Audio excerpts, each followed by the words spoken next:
How's it going, troops? Jordan here with the first episode of my Black Ops 3 weapon guides.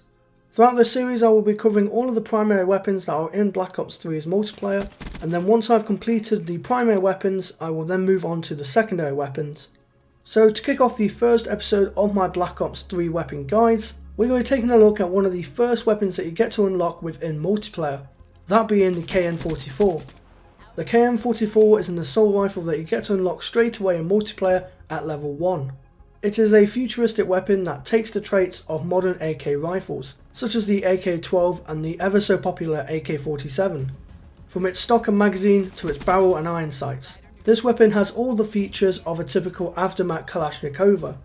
Not only that though, but as a starting weapon, the KN-44 is an overall great weapon to use in game. So let's move on to some general features that the KN-44 holds. If we take a look here at my recoil grid, as you can see the KN-44 has a large bullet spread.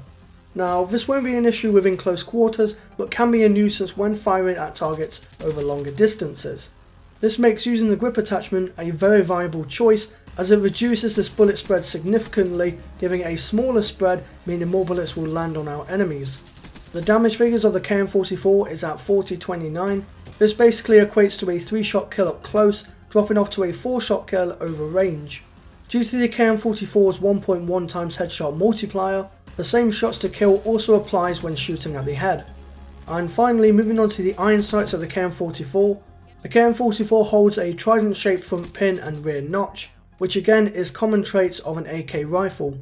Because of the clear iron sights, an optical sight isn't required, although players who are new to the game might find that equipping the reflex sight will help them out in gunfights.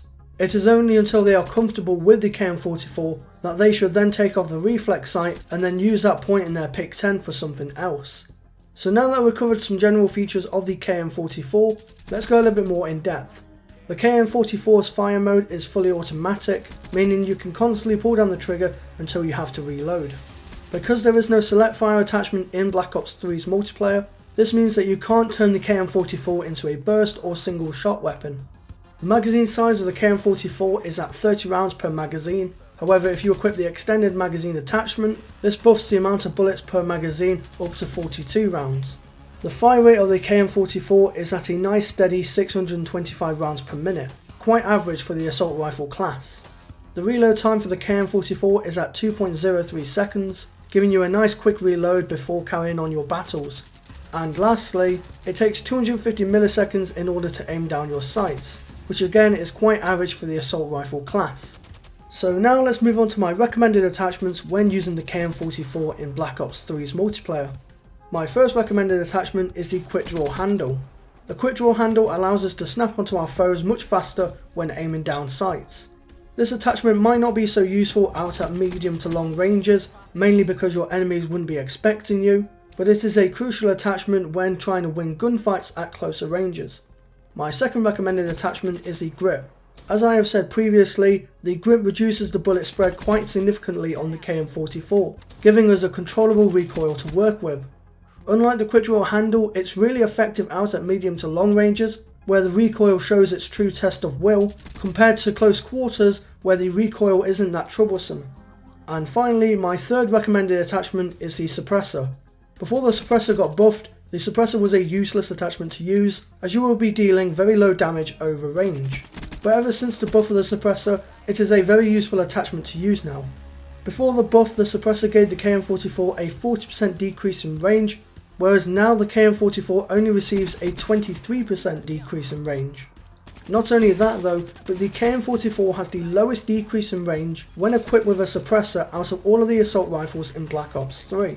This pretty much tells us that the KN-44 is a weapon that is perfectly matched with the Suppressor. Plus, not to mention the added benefit of keeping off the minimap when firing, the Suppressor makes a very good attachment when paired up with the KN-44. So overall, the KN-44 is a great weapon to start off your leveling with in Black Ops 3 multiplayer. It deals moderate damage with moderate recoil in play, whilst maintaining the traits and features of modern day AK rifles. So next time you hop into Black Ops 3 multiplayer, give this weapon a try with my recommended attachments and tell me how you get on with it. If you did enjoy this Black Ops 3 weapon guide, then do give the video a thumbs up, I would appreciate it a lot. And if you haven't subscribed to my channel, then make sure to do so for more Black Ops 3 weapon guides. Stay tuned for my next weapon guide, as I will be covering the first unlocked submachine gun, that being the Cuda. So until the next video, I thank you all for watching, stay tuned with troops, and I'll see you in game.